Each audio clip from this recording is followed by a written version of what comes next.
What the Washington National Primate Research Center doesn't want you to know. An open records request by PETA reveals diseased monkeys are being used for research. It's the reason why the lab should be shut down now. Next on the PETA Podcast.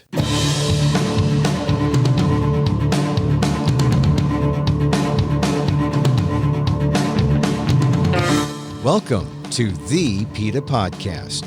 I'm Emil Guillermo, your host for this inside look at PETA, the largest animal rights organization in the world. On today's episode, the reason the Washington National Primate Research Center must be shut down now. Under investigation for violations of the Animal Welfare Act, investigated by the state and its research peers, the Seattle-based center has fought transparency for years until PETA used the Open Records Act to force the lab to reveal what it does. Dr.Lisa Jones Engel is a former scientist at the Washington National Primate Research Center. She says the way the center practices is reckless and a possible danger to humans, including importing monkeys from Asia infected with valley fever. Valley fever could be hazardous to humans with compromised immune systems, but it definitely is hazardous to monkeys, who not only suffer but can also develop diseases that are deadly to humans. Not to mention how when these animals are used in research as a vehicle, they produce bad science. A review of the documents show a flagrant violation of state laws, the flagrant disregard for public health, and the flagrant covering up of the movement of infected animals with diseases, according to scientist Lisa Jones Engel. And who should be held accountable? The Washington National Primate Research Center. And instead, it's asking for the record to be essentially expunged. Coincidentally, President Biden has announced a new investigation on the Wuhan lab in China. Reports have shown the lab lacked transparency and lied about researchers getting sick from the novel coronavirus brought in by infected animals. It shows a pattern about the dangers and ineffectiveness of using animals in modern research, whether that be in Wuhan or in Seattle. And in Seattle, there's also hundreds of millions in research grants, much of it taxpayer-funded, at stake. Here's my conversation with the former Washington National Primate Research Center employee turned PETA Senior Scientific Advisor for Primate Experimentation, Dr. Lisa Jones Engel, on the PETA Podcast. It's good to have a scientist like yourself, because you can talk about things like when President Joe Biden reopens the inquiry into the Wuhan labs, you know the implications, the true implications of what that inquiry might be.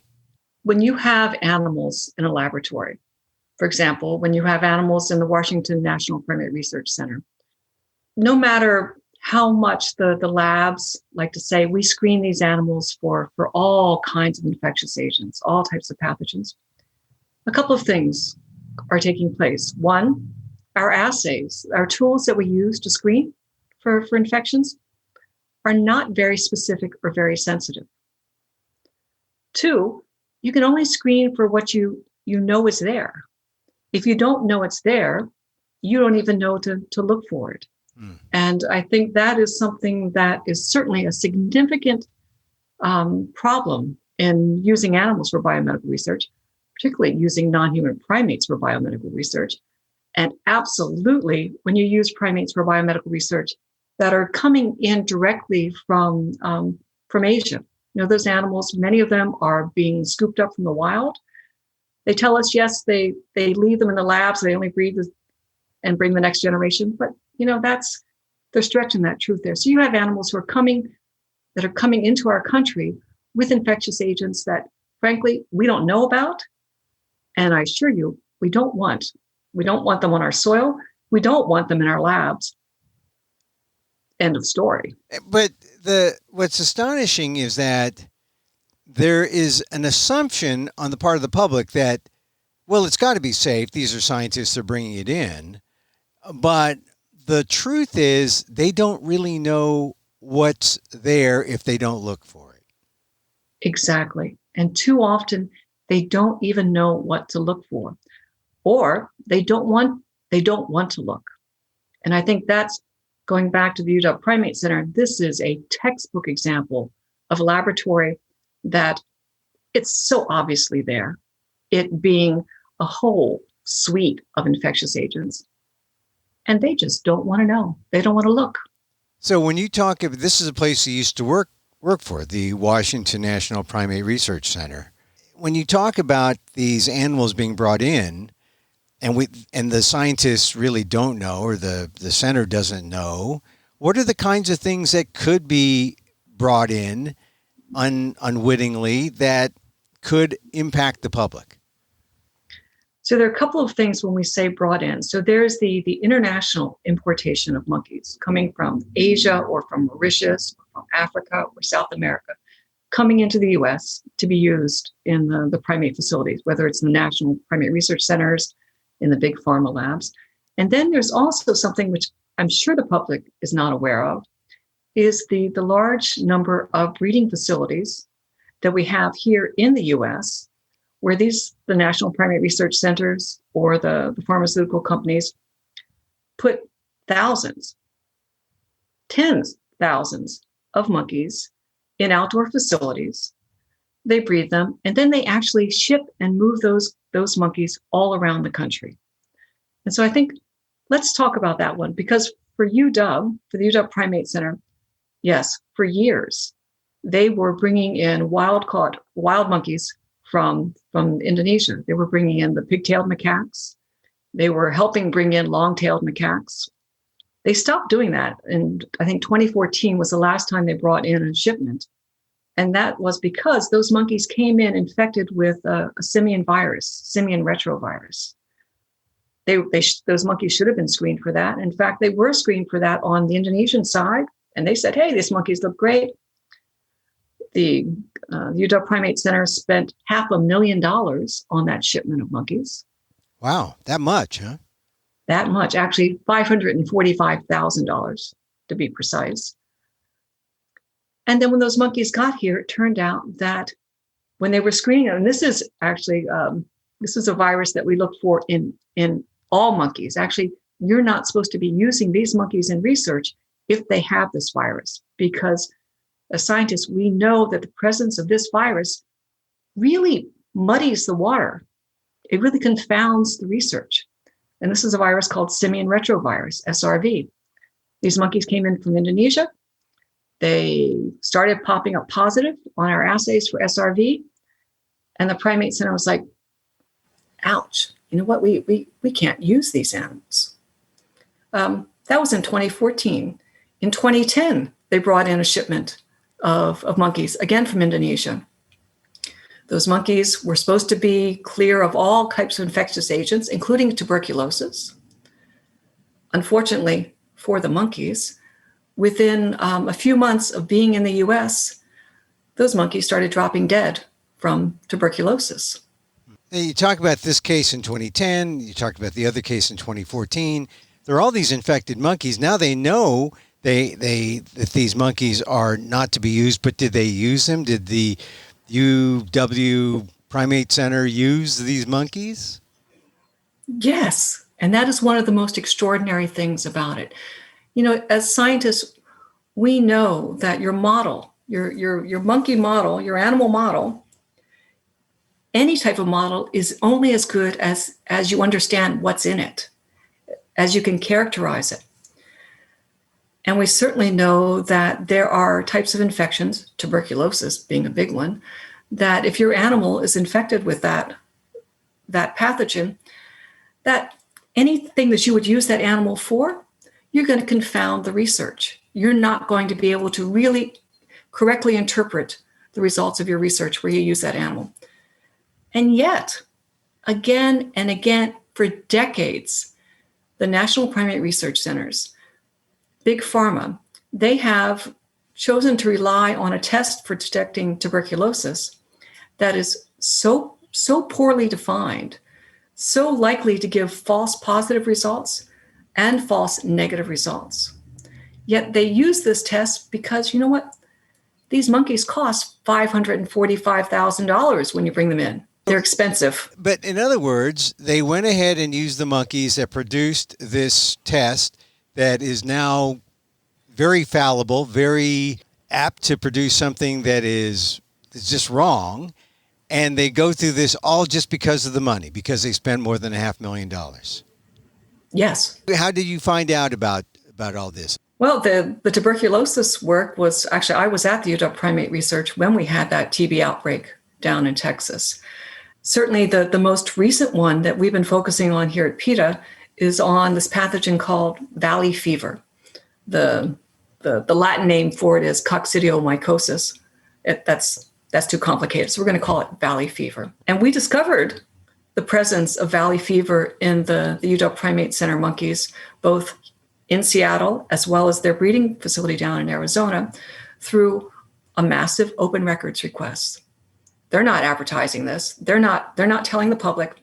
Actually, the open records request showed us that initially they weren't even telling their investigators that their monkeys were infected with this. Well, how dangerous is valley fever? Because here you have UW, University of Washington, the National Primate Research Center, funded by the NIH. Here, this big institute, right? They're in Washington State. They know they have these infected monkeys. They paid all this money for them, so they're going to use the monkeys. And then when they get found out down the line, they don't say anything. What is the danger to the public? So valley fever is endemic in places like the Southwest. It's actually a fungus in the soil.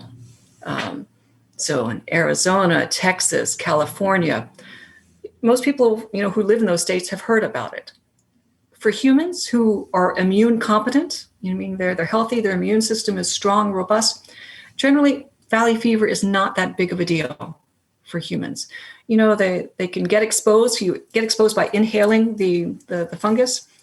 You might have a cough, you might have a bit of a fever, but your immune system kicks in, takes care of this. That's not the case for monkeys.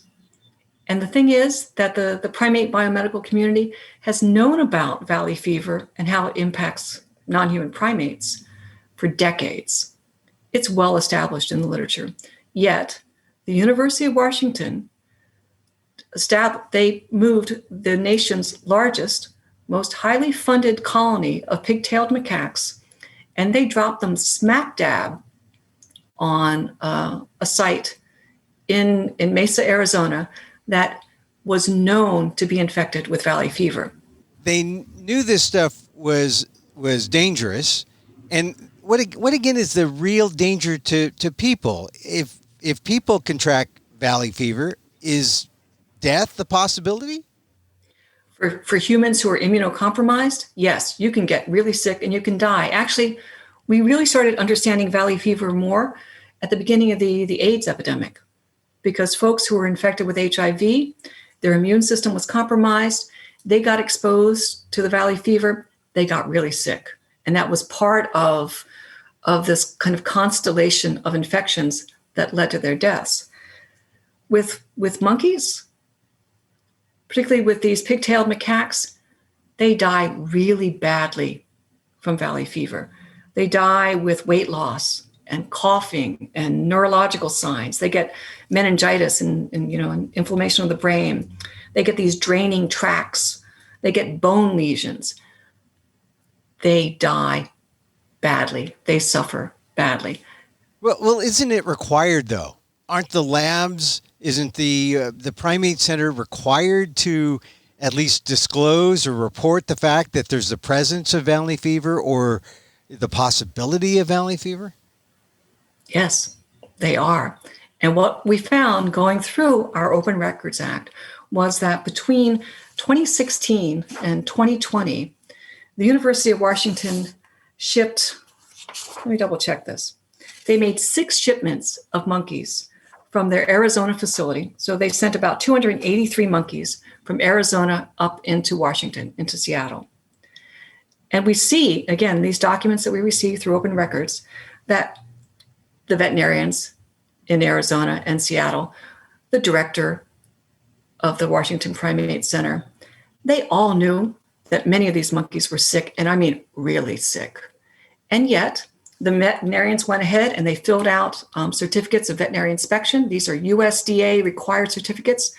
They checked the box that said, these monkeys look fine. As far as I know, these monkeys don't represent any concern.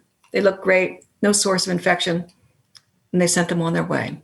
And so they sent them up. So over the 4 years that we have documents, and we only have a fraction of the documents, what UW Primate Center folks did is they actually transported monkeys infected with valley fever from Arizona up into Seattle.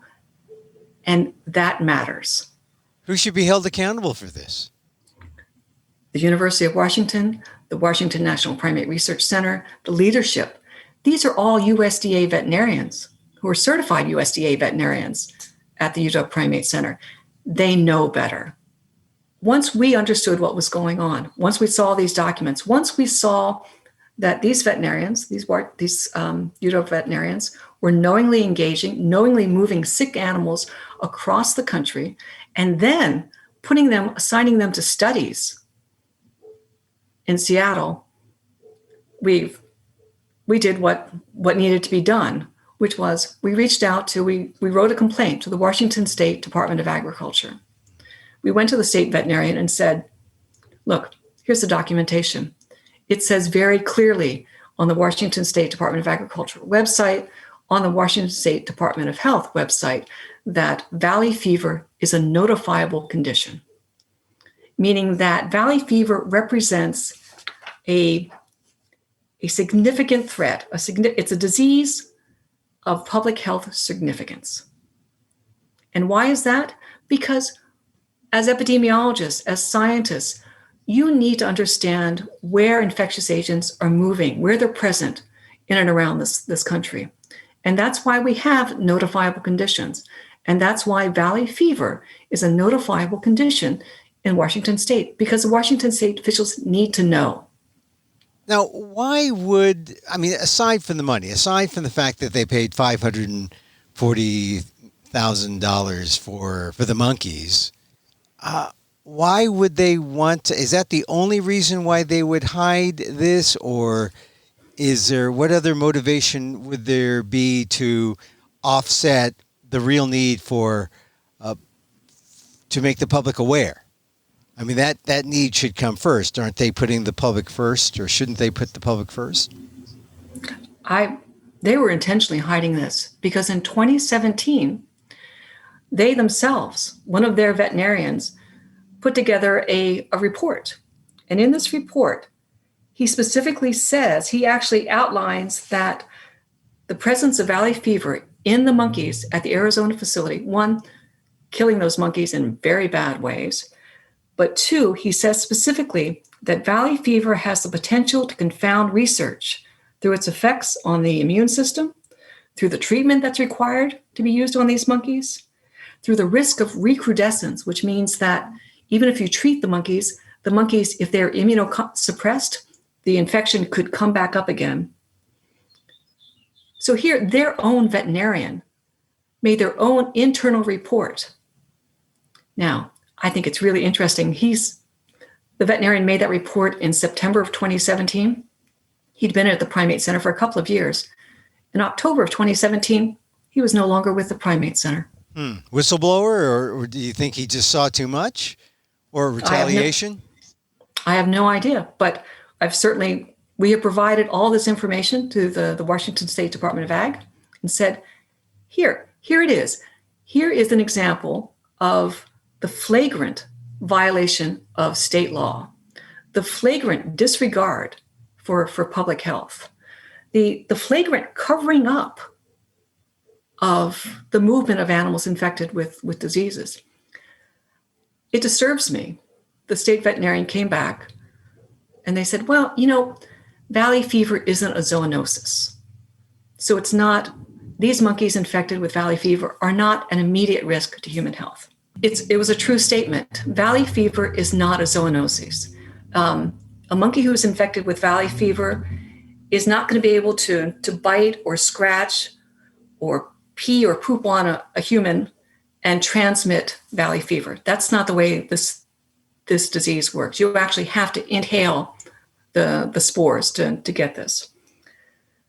But there are two other very important things going on. One, valley fever is a marker. It's a marker for the movement of infectious agents around this country. It talks about how it shows that animals infected with it, we use this to show that they were moving animals around this country infected with this pathogen. The second really important thing is that, again, the valley fever makes these monkeys really sick. And with these monkeys being really sick, all these other things that these monkeys could be infected with that the UW Primate Center hasn't mentioned can come out. The animal can start shedding some of these other infectious agents that they have. This is a public health risk. It's a public health risk because it shows UW Primate Center doesn't care about following the laws. It doesn't care about making sure that the animals are healthy. And it's a public health risk because these monkeys sitting in downtown Seattle in these labs are coming in. If UW is willing to bring in monkeys with valley fever, you can be pretty darn sure they're bringing in monkeys with other things. And we see that in the pathology reports. And so here's the question. A regular listener who knows some science may get the implied definition of zoonosis and may say, okay, now what does this mean? Okay, a monkey can't pee on me. I can't get it from a monkey directly. But is there a fear that the public could contract something from a pathogen that the monkeys have, like say valley fever? Is that directly transmittable to a human being, and is that a real danger? No, there is almost zero chance that a monkey infected with valley fever sitting in the lab in Seattle is going to infect another monkey or a human with valley fever. I agree with the state veterinarian on that one. Absolutely. But that monkey who is infected with valley fever, he may be latently infected with tuberculosis. And because they're so sick with valley fever, that tuberculosis is going to reactivate. That monkey may be latently infected with herpes B. That monkey may be latently infected with simian retrovirus. All of those are zoonotic. All of those are pathogens that can move from monkey to human. And that's the real fear here. Now tell me about the violation of the monkey's broken arm. There was a broken arm story. This is another example of where the UW Primate Center is simply, they're not being honest. They are not being transparent. And in fact, they are doing their darndest to make sure that the public does not hear about this. So again, down in the Arizona facility, a technician forgot to secure a lock. And this was back in June of 2020. A monkey got out of the cage, ran around, ran over to another cage. Another big monkey reached his arm through, grabbed this other monkey's arm, bit the arm very severely. The people heard a kerfuffle. They came in, they separated the animals. But by that time, that arm had been so damaged that the veterinarians knew they needed to amputate that monkey's arm. Bad. Really, it's something as simple as being able to keep your monkeys in a cage where they belong. If you can't do that, if you can't do the basics, then I have very little confidence that you can do the science. But on top of that, the UW has now petitioned the USDA, the oversight body, because the oversight body heard about this. And they went down and they looked at it and they said, this is a critical violation. You violated the Animal Welfare Act. You couldn't keep a monkey in its cage. That's a critical violation. UW said, oh, we're sorry. We told you about it. We won't do it again. Would you just erase this from our record? So they've appealed that. Now, in December of 2020, they appealed that. In January 2021, they're also appealing the findings for the USDA, asking them to erase these things from their records. UW doesn't want us to see what's going on. Yeah, why are they fighting so vigorously when it is a matter of public health? I mean, they're protecting their right to continue to test on animals. They're protecting their credibility as scientists who are infallible? What is it that's really motivating them?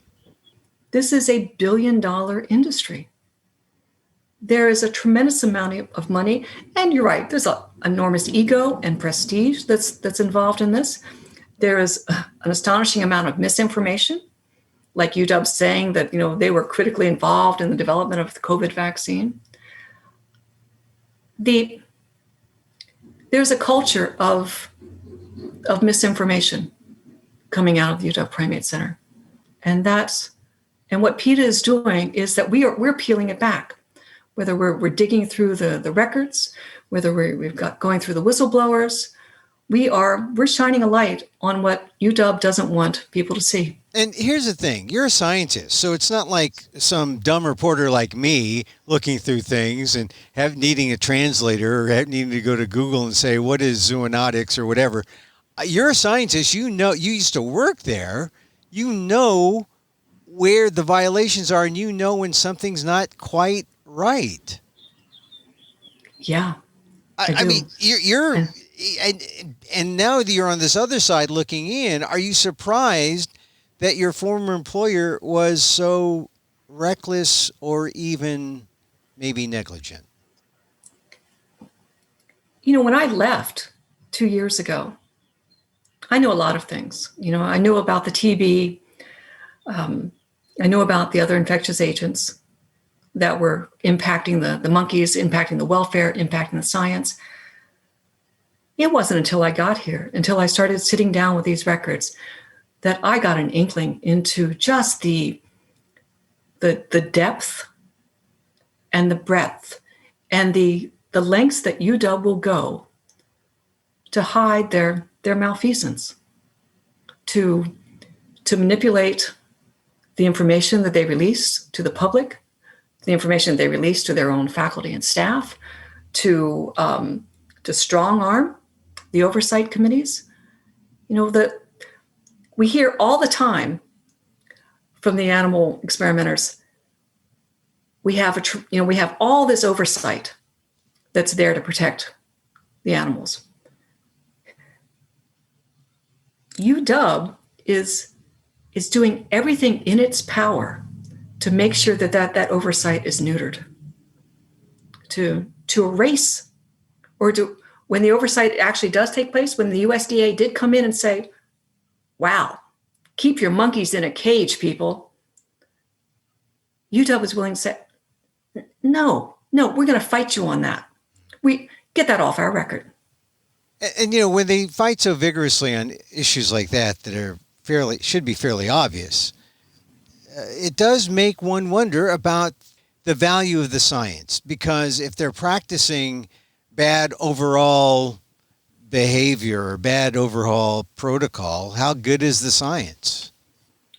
Exactly. Again, it goes back to the basics. If you can't do the basics, if you can't keep your monkeys in a cage, if you can't keep your monkeys fed, watered, the correct amount of blood taken from them, the right pieces taken out of them, my confidence in your ability to do the science well plummets. And I'm just talking the nuts and bolts here. I'm not talking the fundamental part of how destroyed the monkey's immune system is, merely from keeping them in these tiny cages or from them getting infected with these infections that they shouldn't have. You can't do the basics right, then you are not doing the science right. And so really, as this story unfolds and more information is out there and UW is exposed for the kind of practices that they've displayed over the last few years, it seems like the only answer is to stop not just the importation of monkeys, but the experimentation and the testing and research on monkeys, period, not just at UW, but all over the United States. Absolutely. And you know what? UW is the poster child for everything that can be done wrong. This is a facility that is transporting sick monkeys across the country, that's failing to follow state laws, failing to follow federal laws. It's lying about its research. It's in financial freefall. It doesn't have enough staff. It has monkeys dying right and left. And the science that's coming out of it Again, it's $1 billion has been spent on that facility alone since the 1960s, more than $1 billion. And yet, no HIV vaccine, no malaria vaccine, no TB vaccine. They had nothing to do with the COVID vaccine. In fact, primates in general had almost nothing to do with the COVID vaccine. It's the 21st century. Primates as biomedical models are irrelevant. The data coming from them is misleading. The conditions that we maintain them in are horrific, and we need to be done. And let's make sure that the Washington National Primate Center is the first one that we shut down. Harvard did it. Harvard did it on its own 6-7 years ago. They saw the writing on the wall. They shut their primate center down. What we're doing now is we're making sure that the University of Washington shuts their primate center down. Do so. Focus those tremendous resources that they have, human relevant research. Leave the monkeys alone. They've paid their dues. Let me just end going back to how we began talking about President Biden opening up the inquiry into the Wuhan lab story and the origins of COVID. That story has been somewhat complicated because there were lies from the lab about whether or not people got sick, and in fact, people did get sick before the virus spread. There was also people on tape from the lab saying, everything is fine, and it was not fine. And then coincidentally, they had the idea of, these live animal markets near Wuhan, certainly a virus could have come from there, which was a kind of a parallel story that could be cover for the lab. What do you suppose might happen if they find the truth that the lab is responsible for this leak from the bats they were researching, and suddenly it was all over the world? What do you think the implications are for research? Do you think it'll open people's eyes to the idea that animal research in labs is not just wrong or bad, but it could be deadly? We've seen a lot of infectious agents here in the US, novel infectious agents, emerge in the labs.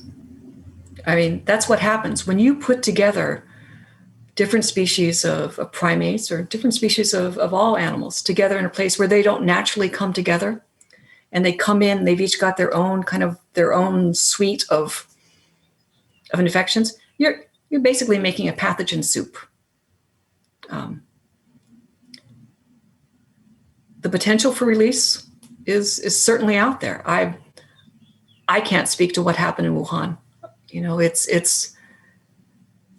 We know for sure that infectious agents spill over from wild animal markets. They spill over when humans have contact with animals. We also know for sure that in laboratories, again, you put a lot of different species together, you have bugs emerge that you don't want to have come out of those labs. We need to be really careful here in the US by putting thousands of monkeys on the ground in Hendry County in Florida, or in Mesa in Arizona, or in Alice, Texas, you put that many animals together that are sick, that are stressed, that have never been in these climates, that don't know the pathogens in our soil or in our water or in our air, you're asking for trouble. And you get in big trouble when you start moving them around the country. Yeah, and one thing that I just wanted to note, Wuhan's response has been to be very closed and not open and not transparent, which is sort of the way it is at UW. Not transparent. You had to use the open records request to find out what's going on. It seems that lab researchers and the medical research community is sort of, they're kind of, hunkering down, it's a bunker mentality. They feel under siege, but for good reason, it would seem. For very good reason. And you're right. We had to sue UW to get these records. They didn't want to turn over these records. There's good reason. We talked about a fraction today of what's in these records. Stay tuned. We've got a whole new series coming out from LID that's going to talk about this. Well, that's the thing. It's like, at what point, how much information do you need? I mean, all it takes is one small leak to sink a boat. How big must the leak be, or how big must the hole be in the boat to just like sink it all together quickly and expeditiously? The weight of evidence is what's going to take the UW Primate Center down. The weight of their failings, the weight of their bad science, the weight of the horrors that the monkeys experience. That is what will bring UW Primate Center to the bottom of the sea. And that's where it belongs. It hasn't just floundered. It needs to be sunk. And that's what we're doing. Is there enough weight of the evidence now, you think? Or do you think where it's imminent? What do you think?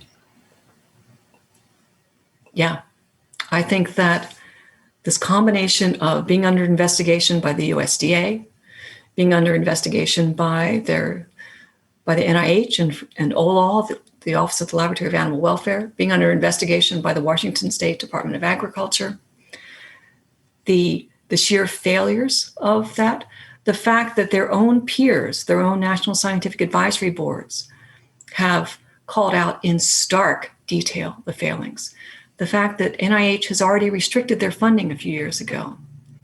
The UW Primate Center is up for renewal of their base grant right now.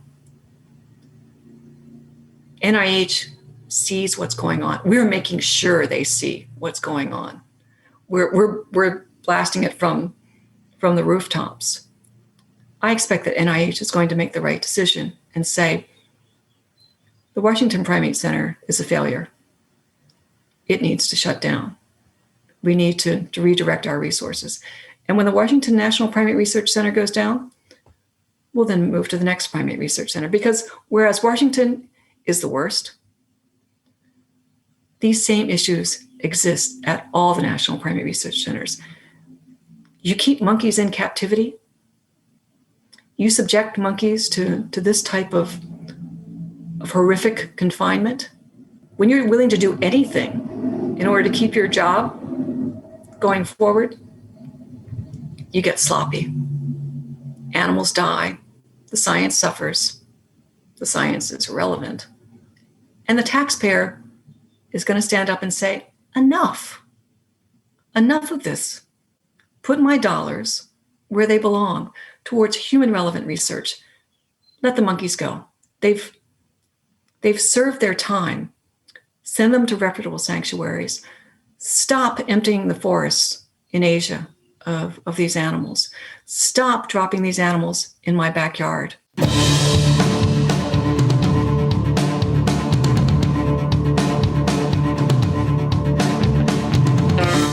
Dr. Lisa Jones Engel, a former primatologist at the Washington National Primate Research Center in Seattle, now a PETA scientist. See more about what the open records request by PETA revealed about how the Seattle lab knowingly shipped infected monkeys and used them for research, and how the Washington National Primate Research Center is up for NIH funding review, and how it must be denied now.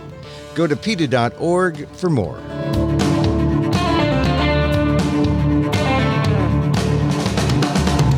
And that's our show for today. Thank you for listening. Don't forget to send a link of the show to your friends. Tell them you like the PETA Podcast. You can contact us at PETA.org. You can find me on Twitter at Emil Amok, that's EMILAMOK, or on AMOK.com. Or see my work at ALDEF, the Asian American Legal Defense and Education Fund. That's at ALDEF, AALDEF.org/blog.